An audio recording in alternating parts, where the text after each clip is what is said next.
The lights on the monitoring station flickered and died for 3 seconds. Before coming back to life, Admiral Taemin had never seen anything like it in his 20 years of service. The backup power systems kicked in automatically, but that should not have been necessary. Nothing had attacked them. Nothing had even come close to their position in the outer rim of galactic space. The massive screens around the command center showed empty space filled with distant stars, just as they had for the past 6 months since the station was built 5 years ago. Nothing exciting had ever happened here. They monitored shipping lanes and watched for pirates, but mostly the crew just counted down the days until their rotation ended and they could return to civilization. So Young looked up from her communication station with confusion written across her face. She pressed several buttons and adjusted dials, but the strange readings on her screen did not change. Something was interfering with their long-range sensors, but she could not identify what was causing the problem.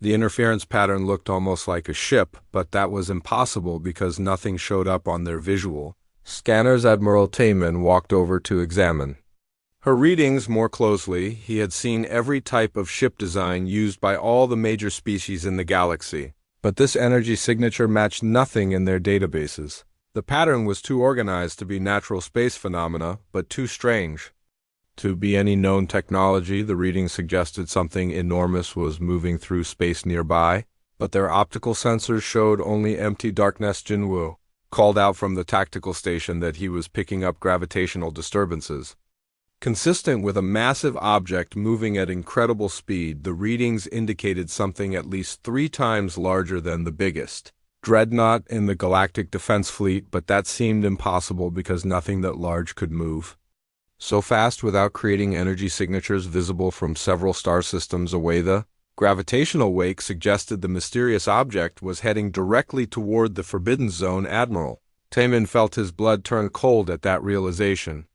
The Forbidden Zone had been sealed by galactic treaty for over 1,000 years after the ancient war that nearly destroyed civilization. No one was allowed to enter that region of space under any circumstances. The penalties for violating the treaty included immediate destruction by any available military force. So Young reported that she was trying every known communication frequency to contact the unknown vessel, but received no response. The silence was more disturbing than any hostile message would have been. Every ship in galactic space was required to respond to official military communications, but this mysterious presence ignored all attempts at contact as if their station did not exist. The Admiral ordered all crew members to battle stations even though they had no idea what they might be facing. The monitoring station was not designed for combat, but they carried enough weapons to defend against pirates and raiders. Their shields were military grade and their sensors were among the most advanced in the fleet, but Admiral Taemin had a growing feeling that none of their advantages would matter against whatever was approaching. Jinwoo reported that the gravitational readings were becoming stronger, which meant the unknown object was getting closer, but their optical sensors still showed nothing visible in that area of space. The contradiction made no sense according to everything they knew about physics. Something that massive should be clearly visible, even at extreme range, but space appeared completely empty in the direction of the strongest readings. Dayun ran diagnostics on all their sensor equipment to make sure nothing was malfunctioning, but every system checked out perfectly. The readings were accurate, which meant something was definitely out there, even though they could not see it. The implications were terrifying because it suggested technology far beyond anything the galaxy had encountered before. Admiral Taemin had heard stories about the ancient war that created the Forbidden Zone, but most details were classified above his security level. The official history said that several species had fought a devastating conflict that nearly destroyed all civilization. The war ended with a peace treaty that banned all travel to the battlefield area, but no one alive remembered what had actually happened during those dark years. The gravitational disturbances suddenly intensified, and So Young detected massive energy buildups consistent with weapon systems coming online, but the readings made no sense according to known physics. The energy patterns suggested power generation methods that should not be possible using any technology in their databases. The unknown vessel was preparing for something, but they had no idea what. Jinwoo called out that multiple objects were now showing up on gravitational sensors, all moving toward the forbidden zone from different directions. The first mysterious contact had not been alone, but part of a larger group that had somehow remained hidden until now. The coordination required for such a maneuver suggested military planning and advanced stealth technology. Admiral Taman realized they were witnessing either the beginning of a new galactic war or the return of something that had been sleeping in the darkness for 1,000 years. Either possibility filled him with dread because his small monitoring station would be completely helpless against forces capable of such technological demonstrations. So Young finally received a transmission, but it was unlike anything she had ever heard before. The signal used mathematical concepts that hurt to think about and frequencies that made their communication equipment smoke and spark. The message was brief but clear in its intent. They were here to reclaim what had been stolen from them. The words sent chills through everyone on the station because they implied that the approaching forces had legitimate claims to something in galactic space, but no one could imagine what those claims might be. The Forbidden Zone contained only the wreckage of ancient battles and the graves of millions of warriors from dozens of species. Jinwu detected massive energy signatures emerging from within the Forbidden Zone itself, as if the transmission had awakened something that had been dormant for centuries. The reading suggested that derelict ships scattered across the ancient battlefield were somehow coming back to life. Their power systems were initializing after 1,000 years of silence. Admiral Taman ordered an immediate message sent to Galactic Defense Command reporting the situation, but he suspected that help would arrive too late to matter. The unknown forces had clearly been planning this moment for a very long time and had chosen their timing carefully. The monitoring station could only watch and record as events unfolded that would change the galaxy forever. The mysterious ships continued their approach toward the Forbidden Zone, while ancient wrecks throughout the battlefield began broadcasting identification signals that had not been heard for a millennium. The pattern of awakening vessels revealed something that made Admiral Taman question everything he thought he knew about galactic history. These were not alien ships returning to disturb the peace. These were human vessels that, according to all official records, should not exist because humanity had been completely destroyed in the ancient war. But the evidence before his eyes suggested that reports of human extinction had been greatly exaggerated, and that someone had been lying about what really happened 1,000 years ago. Captain Hyansu had performed first contact procedures 17 times during his career with the Galactic diplomatic corps, but nothing had prepared him for this situation. His ship, the Harmony Bridge, was the fastest vessel in the diplomatic fleet, designed specifically for approaching unknown civilizations safely. The standard protocol was simple: approach slowly, broadcast peaceful intentions, and wait for a response. But the massive human ship that appeared on their sensors defied every rule in the diplomatic handbook. The vessel was so large that it created its own gravitational field strong enough to pull small asteroids into orbit around its hull. The ship design looked both ancient and impossibly advanced, with curved surfaces that seemed to bend light around them, making it difficult to determine exactly how big the vessel actually was. Engineer Dayun monitored their ship systems as they approached the human vessel, but her readings made no sense according to everything she knew about physics. Their shields were failing not from any attack, but simply from being near the human ship. The unknown vessel was generating some kind of energy field that interfered with normal matter at the quantum level. The communication arrays started smoking as soon as they came within 50,000 kilometers of the human ship. Lieutenant Yujin worked frantically to keep their transmission equipment online, but the human vessel was broadcasting on frequencies that seemed to exist outside normal space. The signals felt wrong in a way that made the crew physically uncomfortable. Captain Hyansu tried to follow standard diplomatic protocol by transmitting greeting messages in all major galactic languages, but received no response for several hours. Just when he was about to retreat to a safer distance, the human ship suddenly came alive with activity. Weapon systems that should not exist began powering up, creating energy readings that made their sensors overload. Yun reported that the human ship was using power generation methods that violated several laws of physics. The energy output was greater than what should be possible even if the entire ship was made of pure antimatter, but somehow the human vessel contained and controlled forces that should have destroyed everything within several light years.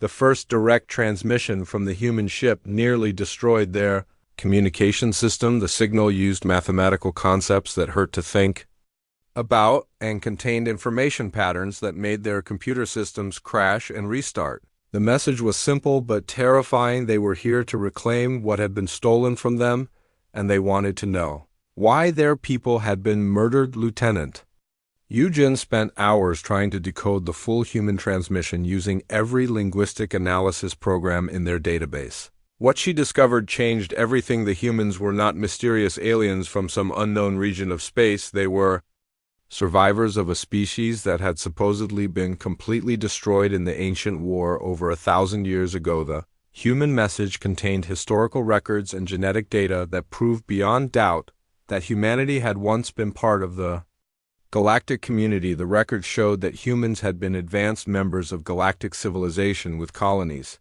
on hundreds of worlds and peaceful relationships with dozens of alien species. But something terrible had happened that erased humanity from official galactic history. Captain Hyansu felt sick as he read through the decoded human records. The ancient war that created the Forbidden Zone had not been a conflict between alien species fighting over territory or resources.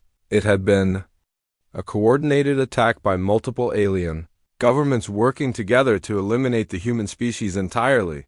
The war crimes committed during that conflict were hidden from galactic history. The human ship transmitted detailed evidence of the genocide, including communication records between alien leaders planning the systematic destruction of human worlds. The conspiracy had involved the ancestors of families that still controlled major governments throughout the galaxy. The current Galactic Council was built on foundations of mass murder, and Li Ziyun discovered that human technology was far more advanced than anything in current galactic civilization. The human ship existed partially outside normal space, which explained why their sensors could barely detect it. Humans had learned to manipulate dimensions that other species did not even know existed. The technology should have been impossible, but it was clearly real. Lieutenant Yujin found records showing that the genocide had not been completely successful. Small groups of humans had escaped to the far edges of galactic space beyond the reach of their enemies. They had spent 1,000 years in exile developing new technology and planning their eventual return. The human ship they were facing was just the first of many that would soon emerge from hiding. The human commander finally agreed to direct communication with Captain Hyansu, but the conversation was unlike any diplomatic contact in galactic history.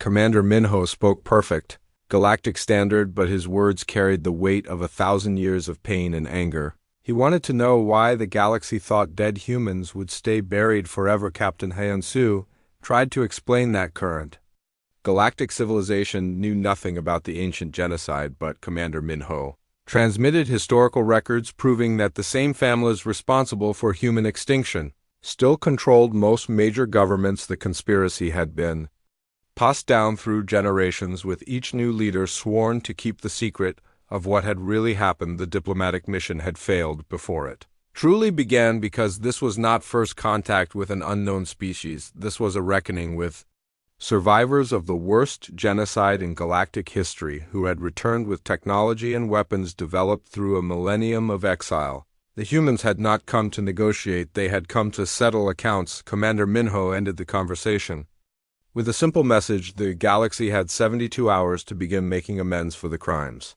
committed against humanity. If galactic leaders chose to ignore this warning, then humans would take more direct action to secure justice for their murdered people. The age of hiding human extinction behind lies and false history was over. Captain Hyansu transmitted everything they had learned back to Galactic Command, but he suspected that the response would be denial and military preparation rather than acknowledgement of historical crimes. The ruling families had too much to lose if the truth about the ancient genocide became widely known throughout galactic civilization. The human ship disappeared from their sensors as suddenly as it had appeared, but Captain Hyansu knew that humanity had returned to galactic space permanently.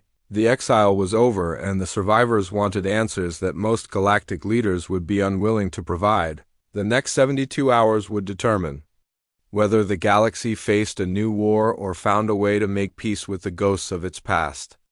Scientist Nari had studied the Forbidden Zone for her entire career, but she had never been allowed to enter the restricted area. Her research station orbited just outside the boundary established by ancient treaties watching the dead battlefield.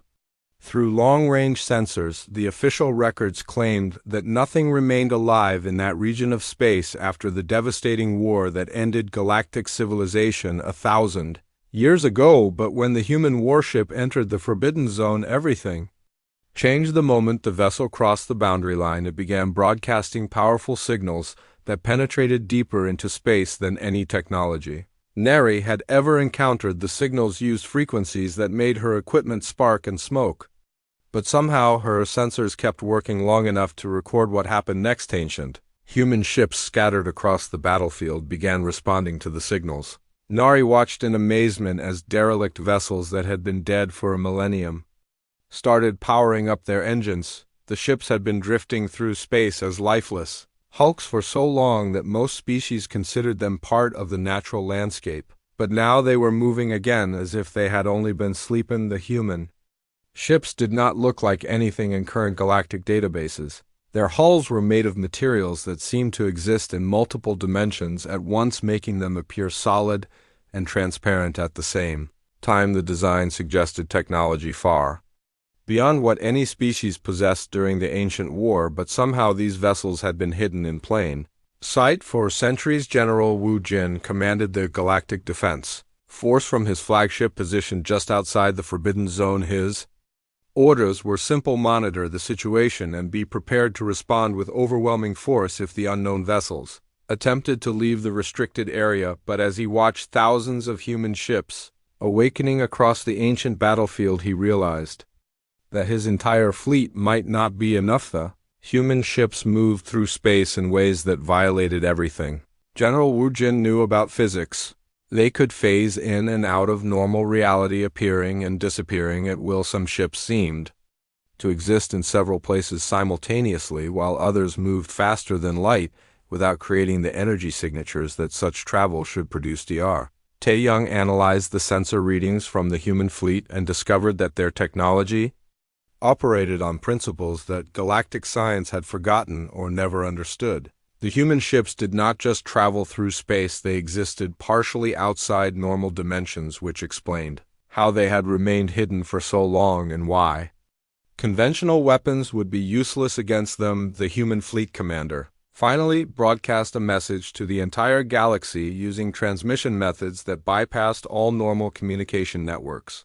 Every world, every ship, and every space station received the signal simultaneously, regardless of their location or the distance light would need to travel. Commander Minho spoke directly to billions of beings across thousands of star systems. The message contained evidence that shattered the official history of galactic civilization. Commander Minho revealed that the ancient war had not been a conflict between alien species fighting for territory. The war had been a coordinated genocide attempt designed to eliminate humanity because human technology threatened the power of ruling families throughout the galaxy. The evidence was overwhelming and impossible to ignore. Commander Minho transmitted historical records, genetic data, and communication logs that proved humans had been peaceful members of galactic civilization for thousands of years. Human colonies had existed on hundreds of worlds, and human scientists had made discoveries that could have improved life for every species in the galaxy,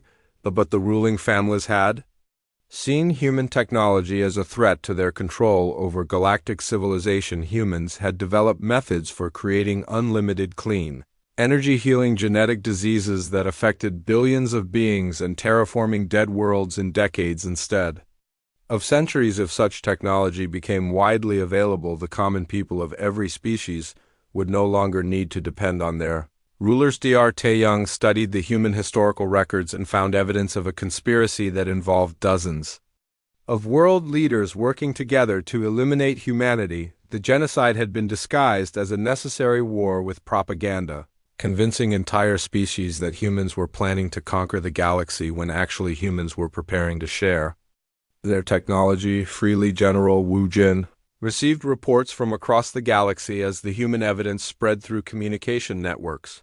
The proof was so detailed and convincing that riots were breaking out on worlds where people discovered their governments had participated in mass murder. Entire species were learning that their rulers had built their power on the bones of an entire civilization. The human commander revealed that the genocide had not been completely successful. Small groups of humans had escaped to the edges of galactic space, carrying with them the knowledge and technology that their enemies had tried to destroy. They had spent 1,000 years in exile developing new weapons and defenses while planning their eventual return. Commander Minho explained that humans had not returned for conquest or revenge. They wanted justice for the billions of innocent beings who had died and accountability from the families whose ancestors had planned the genocide. The current galactic leaders were descendants of war criminals who had never faced punishment for the worst crime in galactic history. Scientist Nari realized that the Forbidden Zone had been created not to protect the galaxy from dangerous weapons or unstable technology, but to hide the evidence of genocide. The ancient battlefield contained the remains of human worlds and the mass graves of an entire civilization. The treaties preventing access to the area had been designed to keep the truth buried forever. The human fleet positioned itself throughout galactic space, revealing that they had been secretly present for decades, watching and preparing while their enemies believed they were extinct. The humans had technology that could appear anywhere in the galaxy instantly, and weapons that could unravel matter at the quantum level. General Wu Jin received orders to prepare for battle, but he suspected that conventional military tactics would be useless against an enemy that existed partially outside normal space. The human ships could phase through shields, appear behind enemy lines, and attack from directions that should not exist. The galactic military had trained to fight other galactic species, not dimensional travelers.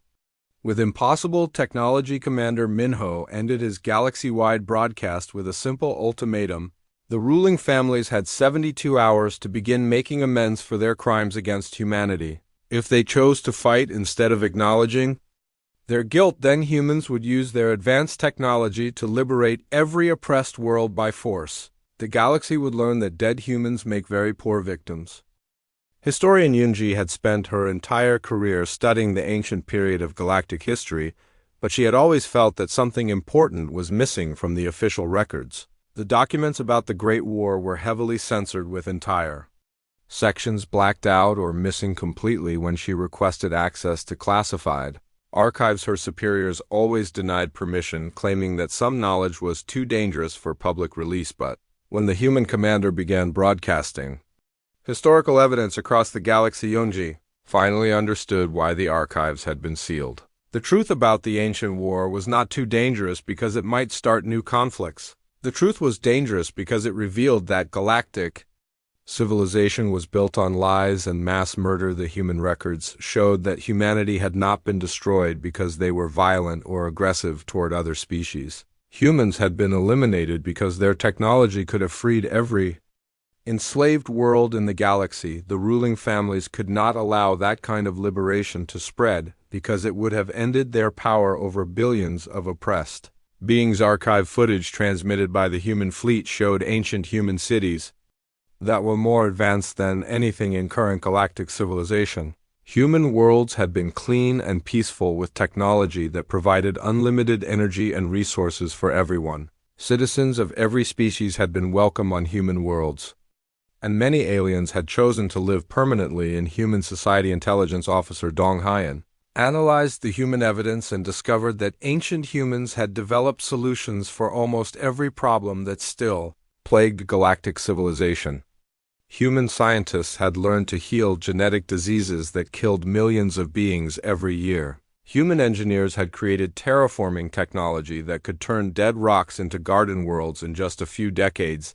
The most shocking revelation was that humans had been preparing to share all of their advanced technology freely with every species in the galaxy. Human leaders had planned to release the secrets of unlimited energy, genetic healing, and rapid terraforming without any cost.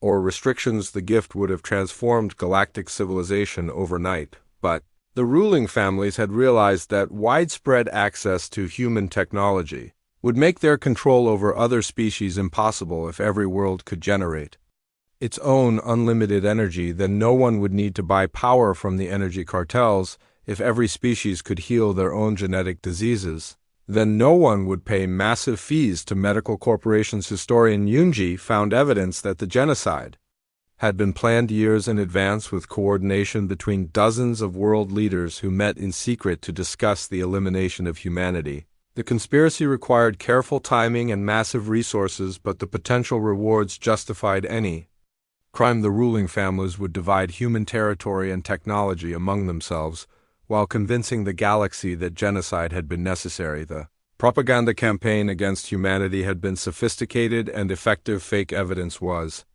created showing that humans were planning to conquer other species. Secret agents spread rumors that human technology was dangerous and unstable. Government-controlled media broadcast stories claiming that humanity posed an existential threat to Galactic Civilization. Intelligence officer Dong Haiyan discovered that several species had refused to participate in the anti-human conspiracy and had been eliminated as a result. Entire civilizations that supported human technology sharing were destroyed or enslaved, with their resistance erased from galactic history. The genocide had claimed far more victims than just humanity. The human commander transmitted genetic records proving that many current alien populations were actually descendants of species that had supported humanity during the ancient war. The ruling families had spent centuries breeding out any genetic traits that might lead to rebellion or independent thinking. The current galactic population had been deliberately shaped to be more compliant and easier to control. The Sujin studied the human medical records and found evidence that several genetic diseases affecting billions of beings throughout the galaxy were not natural mutations but biological weapons developed by the ruling families. Populations that showed too much independence or intelligence were infected with diseases that shortened their lifespans or reduced their mental capacity. The economic system that controlled galactic civilization had been designed to keep most species in permanent poverty and dependence. Resources that should have been abundant were artificially limited, while technologies that could improve life for everyone were suppressed or banned. The ruling families maintained their power by ensuring that no one else could become strong enough to challenge them. Historian Yunji realized that the beautiful galactic civilization she had studied her entire life was actually a carefully constructed prison designed to prevent the kind of liberation that humans had once offered. The art, literature, and culture that she admired were created by enslaved minds working under conditions of subtle but total control. The human evidence showed that true galactic civilization had been possible 1,000 years ago, when humans were preparing to share their technology with everyone. But the genocide had destroyed not just humanity, but the hope for a better galaxy. The ruling families had chosen power over progress and condemned billions of beings to lives of unnecessary suffering. Intelligence officer Dong Haiyan found records showing that the current Galactic Council was controlled by direct descendants of the families that had planned the genocide. The same bloodlines that had committed mass murder now held the highest positions of power in galactic government. Their ancestors' crimes had never been punished, and their victims had never been remembered. The human commander revealed that some alien leaders had tried to resist the genocide but were eliminated or forced into cooperation. The few species that refused to participate were scattered to the edges of galactic space or destroyed completely. The conspiracy had been so thorough that no organized resistance had survived. To tell the truth, Dr. Sujin discovered that human technology could solve almost every current problem in galactic civilization within a few years. Hunger, disease, poverty, and environmental destruction could all be eliminated using methods that humans had developed before the genocide, but the ruling families had suppressed this knowledge for 1,000 years to maintain their control. The evidence was so overwhelming that riots began breaking out across the galaxy as populations learned the truth about their history and their rulers. The carefully maintained order of galactic civilization started cracking as billions of beings realized They had been living as slaves without ever knowing it. Historian Yunji understood that. The human return meant the end of the old galactic order. The lies that held civilization together were crumbling, and the truth that had been buried for a millennium was finally coming to light. The ruling families would either have to answer for their crimes or face the consequences of a galaxy that no longer believed their propaganda. Ambassador Taehi had negotiated peace treaties between warring species dozens of times during her long diplomatic career, but she had never faced a situation where one side held all the advantages. The human fleet had positioned itself around every major world in galactic space, appearing simultaneously at locations that should have required years of travel time to reach. Captain Sujin reported from her observation post that human ships were now visible throughout galactic space, no longer hiding behind their advanced stealth technology. The vessels were massive and beautiful in a way that made conventional warships look primitive and clunky. Their hulls seemed to be made of liquid starlight that flowed and shifted while maintaining perfect structural integrity. Human commander had given the galaxy 72 hours to respond to their demands, but Ambassador Taehi quickly realized that negotiation would be impossible. The humans were not interested in compromise or gradual change. They wanted complete transformation of galactic civilization, and they were prepared to enforce their demands with technology that no one could resist. The human demands seemed simple on the surface, but would require dismantling everything that galactic civilization had become. Every species enslaved or controlled by the ruling families must be freed immediately. All stolen territory must be returned to its rightful owners. War crimes tribunals must be established to judge those responsible for genocide and ongoing oppression throughout the galaxy. General Minsu commanded the combined military forces of 12 major species, but his strategic analysis suggested that resistance would be futile. Human ships could appear anywhere instantly, phase through shields and weapons that should not exist according to known physics. His fleet was designed to fight other galactic species, not dimensional travelers with impossible technology.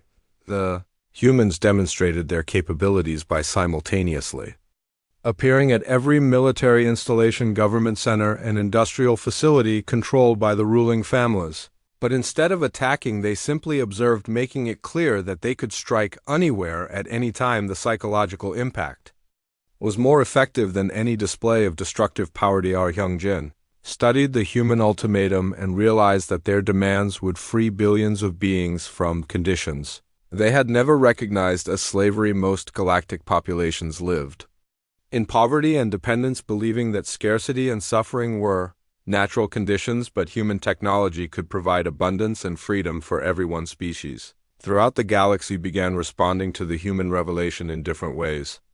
Some worlds declared independence immediately, hoping to avoid the coming conflict. Others prepared for war, believing they could somehow defeat an enemy with technology centuries ahead of their own. A few wise leaders began reaching out to human representatives to discuss peaceful transition. Ambassador Taehi attempted to open formal negotiations with Commander Minho, but the human leader made it clear that the time for diplomacy had passed. The ruling families had been given 1,000 years to acknowledge their crimes and make amends, but instead, they had continued oppressing other species while hiding the truth about human genocide. The economic systems that controlled galactic trade began collapsing as species realized they had been artificially kept in poverty while the ruling families hoarded resources and technology. Entire worlds stopped shipping raw materials to their former masters and began demanding fair prices for their exports.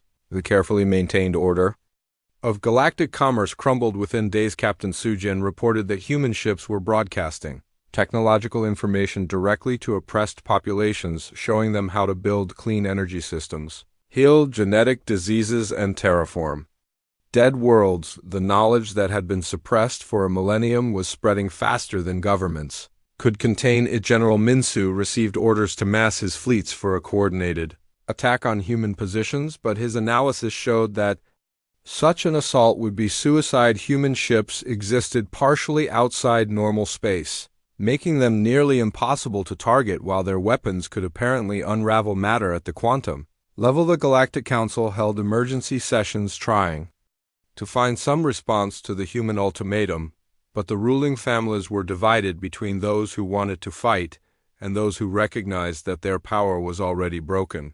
Some leaders fled to hidden bases while others tried to negotiate.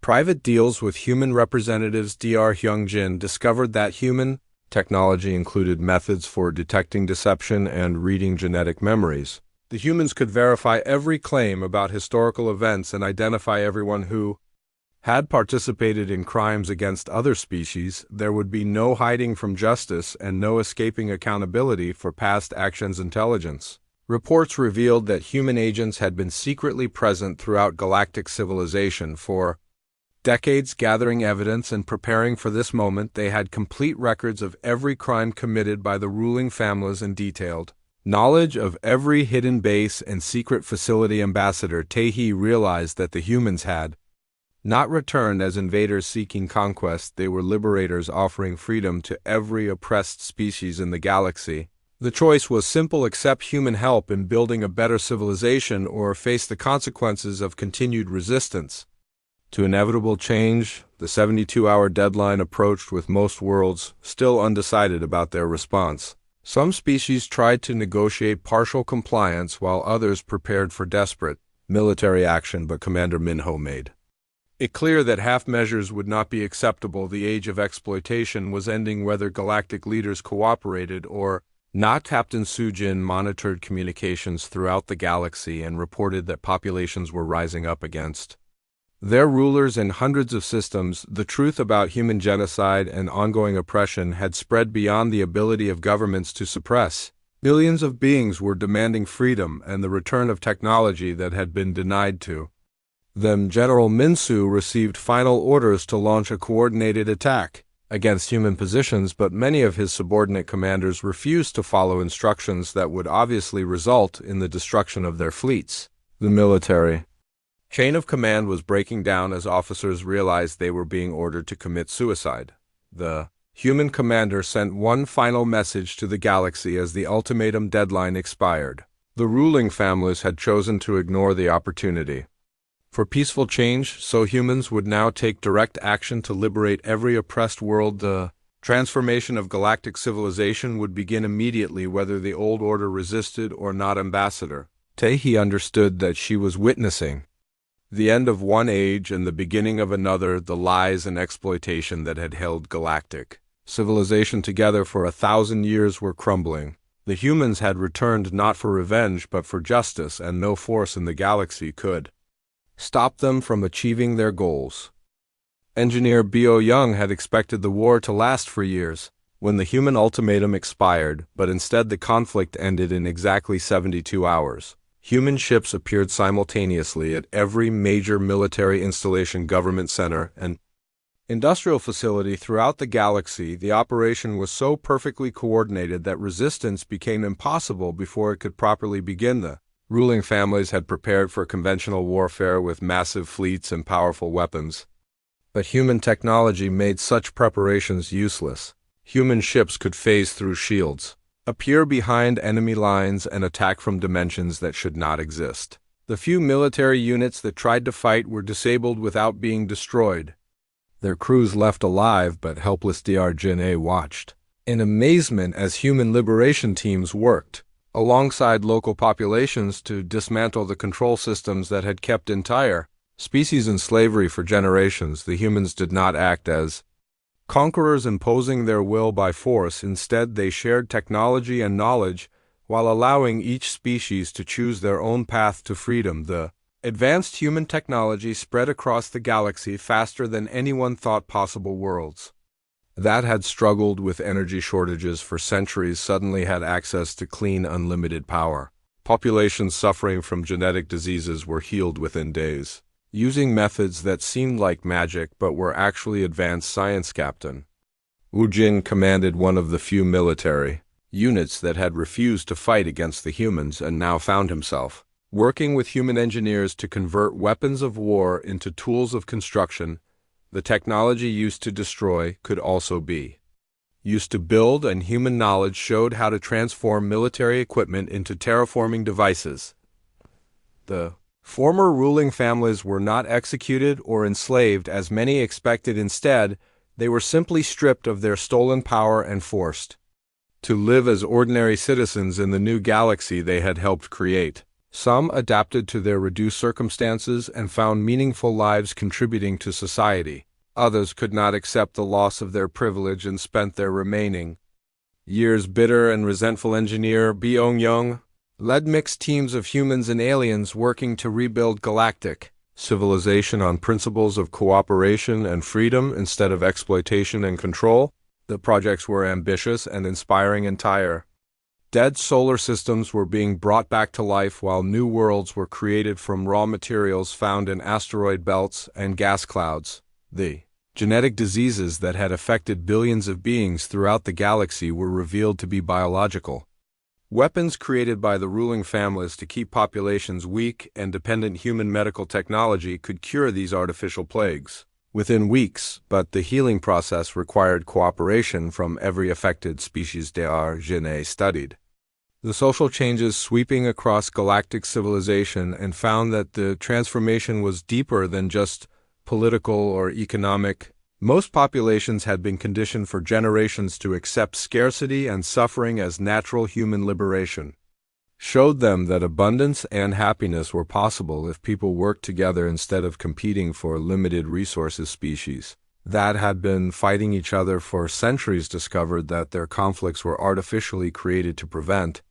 them from uniting against their oppressors. When the propaganda stopped and the truth was revealed, ancient enemies became allies working together to build something better than either could achieve alone. Captain Wu Jin helped establish the new Galactic Assembly, where every species had equal representation regardless of their military power or economic resources. The humans could have dominated the new government with their superior technology, but instead they chose to be advisors and teachers while allowing others to make their own decisions. The industrial systems that had concentrated wealth in the hands of a few families were replaced with cooperative networks that served everyone. Technology that had been hoarded by the ruling elites was shared freely, allowing every world to develop according to its needs and desires.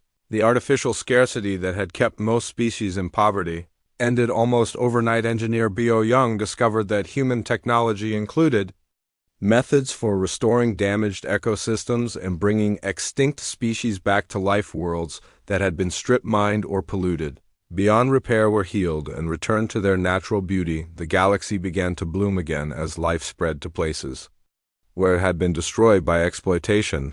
The education systems that had kept populations ignorant and compliant were transformed into centers of learning and discovery. Human knowledge was vast, but they encouraged every species to develop their own understanding of science and philosophy. The diversity of thought and culture that emerged was more beautiful than anyone had imagined possible. D'Argenais found that crime and violence decreased dramatically once poverty and desperation were eliminated. Most antisocial behavior stemmed from scarcity and competition for resources. When everyone had access to what they needed for a good life, there was little motivation for harming others. The new galactic civilization faced challenges as populations adapted to freedom after generations of subtle slavery. Some beings struggled with making their own decisions after lifetimes of being told what to think. Others had difficulty believing that abundance and cooperation were really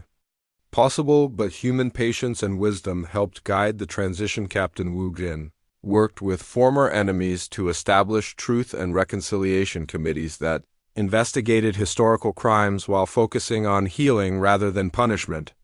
The goal was to understand how such terrible things had happened so they could be prevented in the future rather than seeking revenge against individuals. The ancient human worlds that had been destroyed during the genocide were rebuilt as memorials and learning centers where beings from every species could study the history of galactic civilization and understand the importance of protecting freedom. The sites became places of pilgrimage and reflection. Engineer Byung-young helped design the new transportation networks that connected every world in the galaxy using human dimensional technology. Travel that had once taken months or years could now be completed in hours, making cultural exchange and cooperation easier than ever before. Commander Minho addressed the new Galactic Assembly from the same chamber where the genocide had been planned. Centuries before, his message was simple. Humans had returned not as conquerors but as liberators, and the galaxy would never again allow the few to profit from the suffering of the many. The human warships that had once seemed so threatening now served as protectors and mobile universities traveling throughout the galaxy to share knowledge and defend against any attempt to return to the old ways of exploitation and control. Their presence ensured that the mistakes of the past could never be repeated. The galaxy was finally free to reach its true potential, just as humans had always intended. The age of exploitation was over, and the age of genuine galactic civilization had begun. The stars themselves seemed brighter now that they shone on worlds where every being could live in freedom and dignity.